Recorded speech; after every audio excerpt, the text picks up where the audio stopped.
झारखंड। मैं श्याम किशोर पांडे। इस वक्त हम हजारीबाग जिला पारा शिक्षक के अध्यक्ष चंदन मेहता के साथ जुड़े हुए हैं।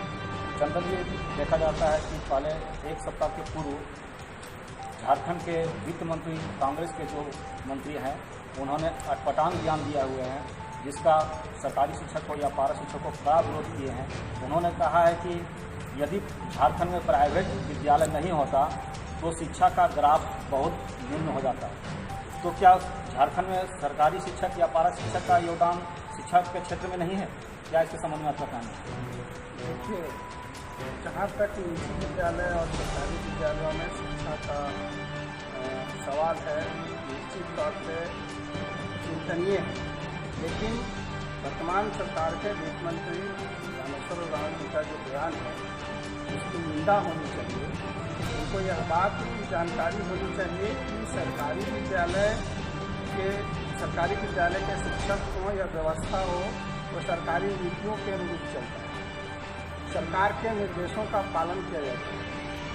तो अगर सरकारी विद्यालय में शिक्षा का स्तर नहीं है, ये सरकार की नीति की गलती है। और जहाँ तक निजी विद्यालय में शिक्षण व्यवस्था की बात कह रही है, सरकार कह रही है या वित्त मंत्री कह रहे हैं, तो उसमें सरकार को यह सोचना चाहिए कि निजी विद्यालय आखिर किस स्तर पे कौन सा ऐसा काम कर रहा है जो उसकी व्यवस्था अच्छी हो रही है, शिक्षा के क्षेत्र में अच्छे कार्य कर रहे हैं।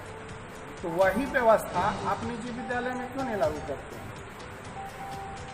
आप निजी विद्यालय में जो व्यवस्थाएं दी जा रही है, अगर सरकार चाहे तो वो अपने विद्यालय में उस नीति को लागू कर सकती है, लेकिन नहीं करना चाहिए। अब आप देख लीजिए, एक छोटा सा किसी गांव का एक निजी विद्यालय है, अगर 20 बच्चे हैं, 1 to 5 है या 6 to 8 है या 1 to 8 तक का अगर वो कक्षा संचालित कर रहे हैं, तो वहाँ विषयवार घंटीवार शिक्षक पाए जाते हैं। हमारे विद्यालयों में, सरकारी विद्यालयों में घंटीवार वर्गवार शिक्षक नहीं होते। राज्य के 40% ऐसे विद्यालय हैं जहाँ मात्र 2 शिक्षक के भरोसे चलाया जाता है। आप तुलनात्मक अध्ययन करिए कि निजी विद्यालयों में शिक्षा का स्तर क्यों बढ़ रहा है और सरकारी विद्यालय में क्यों गिरा है। निजी विद्यालय के शिक्षकों के साथ गैर शैक्षणिक कार्य नहीं लिया जाता और सरकारी विद्यालय के जो शिक्षक होते हैं उनके साथ आए दिन सालों भर पूरे बजट सत्र तक, पूरे कार्यकाल तक वो कुछ शिक्षक बीएलओ में प्रतिनियोजित होते हैं, कुछ प्रखंडों में कार्य कर रहे होते हैं, कुछ किसी विभाग का गणना कर रहे होते हैं, या पशु गणना हो, जनगणना हो आदि, बीएलओ हो, कोविड का ड्यूटी हो, तरह तरह के कई ड्यूटी लगाए जाते हैं। शिक्षा का जो मूल उद्देश्य है, शिक्षक का जो मूल कर्तव्य है, उससे भटका दिया जा रहा है, उसको अन्यत्र दूसरे कार्यों में लगा दिया जा रहा है। तो आप शिक्षा का स्तर कहाँ से करेंगे? आप निजी विद्यालय में देख लीजिए, जहाँ पे अगर 50 बच्चे हैं, 100 बच्चे भी हैं, तो उसके मॉनिटरिंग की व्यवस्था, उसके अकाउंटेंट्स की व्यवस्था, प्रबंधन की व्यवस्था, सब के जिम्मे अलग अलग दायित्व दिए जाते हैं। हमारे सरकारी विद्यालय में एक ही प्रधानाध्यापक को, सहयोगी शिक्षक को तरह तरह के कार्यों में भटका दिया जाता है, बांट दिया जाता है। ऐसे में शिक्षा का अगर स्तर को मापना है तो सिर्फ शिक्षक को दोषी आप नहीं ठहरा सकते हैं। आप अपनी व्यवस्था बदलिए। आप निजी विद्यालय की तुलना करते हैं, निजी विद्यालय की सराहना करते हैं, तो आप निजी विद्यालय के जो पॉलिसी है सेल्फ इंडिपेंडेंट, आप उसको विद्यालय की ओर आप अपने यहाँ लागू करिए। आपका विद्यालय, आपका अगर जो प्रबंधन समिति है, आप फ्री में प्रबंधन समिति का चुनाव कराते हैं। विद्यालय को गांव के पॉलिटिक्स से जोड़ दिया गया है, तो कहीं ना कहीं शिक्षक शोषित हैं, शिक्षक स्वतंत्र रूप से काम नहीं कर पा रहे। इसके वजह से आप यह मान सकते हैं कि शिक्षा का स्तर में गिरावट हुई है। लेकिन इसके बाद भी सरकारी शिक्षक हों या पैरा शिक्षक हों, जो सरकारी विद्यालयों में कार्यरत शिक्षक हैं, वो अपनी ताकत है विद्यालय में सेवा दे रहे हैं, शिक्षकों को पढ़ा रहे हैं।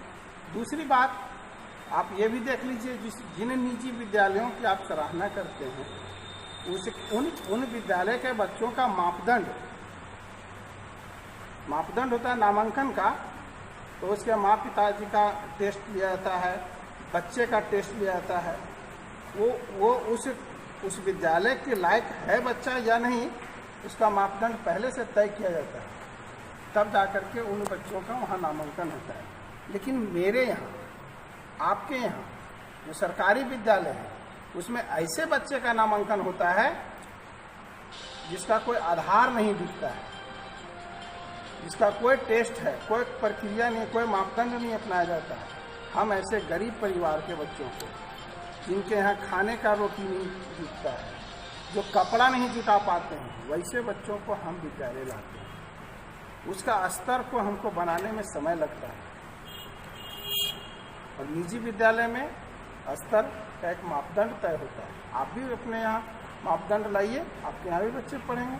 शिक्षक काबिल नहीं है ऐसा नहीं है, चाहे वो पैरा शिक्षक हो, सरकारी शिक्षक हो, सभी लोग मेहनत करते हैं, सभी लोगों में योग्यता है, और वो आपके मापदंड के चयन के बाद ही वो आए हैं। तो आप यह भी कह नहीं सकते हैं कि शिक्षक काबिल नहीं है। आप व्यवस्था को बदलिए, आप नीति को बदलिए। नित्य दिन आप जो है सो शिक्षा के क्षेत्र में नए नए प्रयोग कर रहे हैं। ये प्रयोग शिक्षा के स्तर को गिरा रहा है।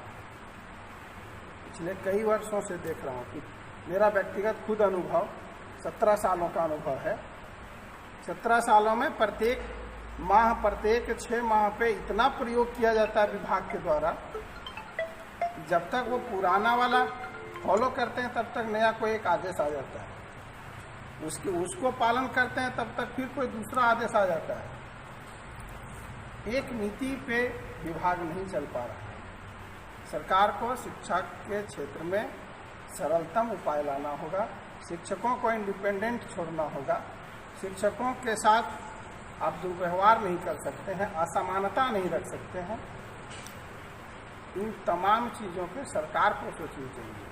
और माननीय मंत्री जी जिस प्रकार से बयान दिए हैं वो एकदम निंदनीय है। वो तो खुद के गाल पे तमाचा मारने जैसा बयानबाजी है। आप किसी भी निजी विद्यालय का मॉडल को उठाइए और आप सरकारी विद्यालय में लागू करिए, आप अपने यहाँ लागू करिए, लेकिन आप करेंगे नहीं। आपकी नीति गलत रहेगी। असमय किताब वितरण, असमय पोशाक का वितरण, असमय जो है सो आपका मध्याह्न भोजन बनना, ये सारी चीज़ें शिक्षा के स्तर को बढ़ावा देने में या गिराने में कारगर है। अगर आप देख लीजिए, हमारे यहाँ निजी विद्यालय के यहाँ क्या होता है, फरवरी में ही बुक वगैरह सब कुछ मिल जाता है। हमारे यहाँ अक्टूबर, नवंबर, दिसंबर में बुक मिलता है। पोशाक का बात है, पोशाक भी आप देख लीजिए नियमित नहीं मिलता है। जब सेशन लास्ट होता है तब मिलता है। एक साल किट मिलेगा, स्टडी किट, कॉपी है, पेन है, पेंसिल है, कभी बजट में आ गया तो मिल गया। उसी आशा में जो ग्रामीण बच्चे हैं, जो गरीब के बच्चे हैं, वो इस उम्मीद में रहते हैं कि सरकार हमको देगी, इसलिए गार्जियन खरीदते भी नहीं हैं। ये सब कई कारण हैं जहाँ पे आप शिक्षा के स्तर का तुलनात्मक अध्ययन कर सकते हैं।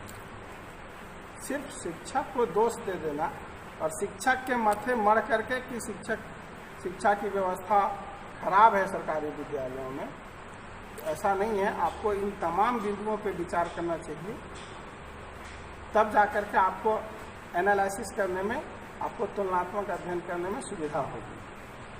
लेकिन सरकार, कोई भी सरकार है, कोई भी सरकार जो आया गया, कोई नीति पे काम नहीं करती। वो सिर्फ आप बजट में खाओ पकाओ होता है। हमारे यहाँ कोई भी योजना, अगर सरकारी विद्यालय में झाड़ू भी खरीदना है तो उसके लिए कमीशन की मांग की जाती है। वो एक छोटा सा भी काम हो, कोई भी अधिकारी मॉनिटरिंग करने आते हैं, वो पढ़ाई नहीं पूछते हैं। वो क्या पूछते हैं, क्या खाना बना है, कितना बच्चा का बना है, क्या इतना पैसा आपका अकाउंट में है, आपने क्या क्या कहाँ कहाँ खर्च किया।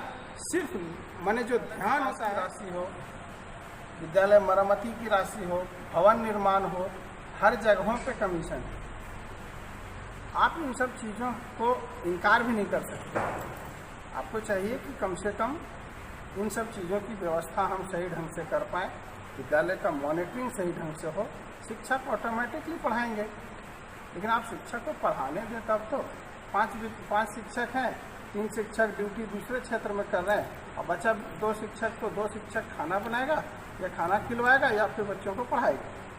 कई ऐसे कारण हैं, लेकिन इन सब चीज़ों की विवेचना किए बगैर और माननीय मंत्री जी का बयान इस तरह का आना कि निजी विद्यालय नहीं होते तो शिक्षा के स्तर में गिरावट आती, इसका यह मतलब थोड़ी नहीं कि सरकारी शिक्षक या सरकारी विद्यालय में शिक्षक काबिल नहीं है। सर, अभी 1.5 साल से यहाँ पे कोरोना है, लॉकडाउन लगा हुआ है। इस लॉकडाउन में अधिकांशतः सरकारी विद्यालय में ऑनलाइन क्लास चालू रहा है और ऐसे सुदूरवर्ती इलाका में आदिवासी बहुल क्षेत्र में भी कुछ शिक्षकों के द्वारा लगातार ऑनलाइन क्लास हो या टोला क्लास हो लिया जा रहा है। उसके बाद भी वित्त मंत्री के द्वारा इस प्रकार का बयान दिया जाना कहाँ तक? मैं तो पहले ही बताया ना आपको कि सरकारी विद्यालय सरकार के नीति के अनुरूप चलता है। आपने टोला में शिक्षण व्यवस्था चालू कराया, शिक्षक वहाँ भी जाकर के पढ़ाए। आपने ऑनलाइन क्लास लेने का आदेश दिया तो शिक्षक जो है सो ऑनलाइन क्लास भी लिए। आप डीजी साथ में कंटेंट भेजा हुआ ग्रुप के माध्यम से, हम लोगों ने उसको भी फॉरवर्ड किया, उसको भी बताया। सबसे बड़ी बात यह है कि सरकार के नीति के अनुरूप सरकारी संस्थान चलते हैं। अब अगर सरकार की नीति ही गलत है तभी आपका संस्थान गलत है। अगर इसका स्तर आपको नहीं दिखता है, इसका मतलब है कि आपकी नीति ही गलत है, इसमें शिक्षक की गलती या शिक्षक की भूमिका नहीं है। एनपीएस स्कूल में से तो अधिकांशतः एनपीएस स्कूल में 2 ही टीचर हैं। एक टीचर तो 40 गो रजिस्टर डेली मेंटेन करने में लग जाता है। एक टीचर मैंने कहाँ तक पढ़ाई कैसे क्या संभव है? देखिए, ये सारी बात सरकार को सोचनी चाहिए, उनके मंत्री को सोचना चाहिए। बयान देने से पूर्व हम पहले भी कह चुके हैं कि जो 2 शिक्षक हैं, 3 शिक्षक हैं, उसमें 2 शिक्षक गैर शैक्षणिक कार्यों में लगे हैं। कोई बीएलओ का ड्यूटी पकड़ा हुआ है, कोई कोविड का ड्यूटी पकड़ा हुआ है, कोई ब्लॉक में डिप्टेशन है, कोई जिला में डिप्टेशन है, किसी दूसरे क्षेत्र में उनको लगा दिया गया है। राशन बांटने में शिक्षकों की भूमिका क्या है भाई? आप राशन बांटने में शिक्षक का ड्यूटी लगा देते हैं। अब शिक्षक वहाँ ड्यूटी करे कि आपके बच्चों को पढ़ाए। आप स्वतंत्र शिक्षकों को छोड़िए, आप सिर्फ और सिर्फ शैक्षणिक कार्यों में अपने शिक्षकों को लगाइए। आपको सरकारी विद्यालय की शिक्षण व्यवस्था बेहतर होगी और अच्छा होगा, यह उम्मीद हम सभी शिक्षक करते हैं। तो ये थे हमारे साथ एकीकृत पारा शिक्षक संघर्ष मोर्चा हजारीबाग जिला के अध्यक्ष चंदन मेहता जी। इन्होंने वित्त मंत्री रामेश्वर उरांव के द्वारा शिक्षकों के प्रति दिया गया बयान का घोर निंदा किया है और इन्होंने मांग की है कि शिक्षक, पारा शिक्षक हो या सरकारी शिक्षक हो, सिर्फ उन्हें पढ़ाई से संबंधित ही काम में लगाया जाए, अन्य काम में उन्हें नहीं लगाया जाए।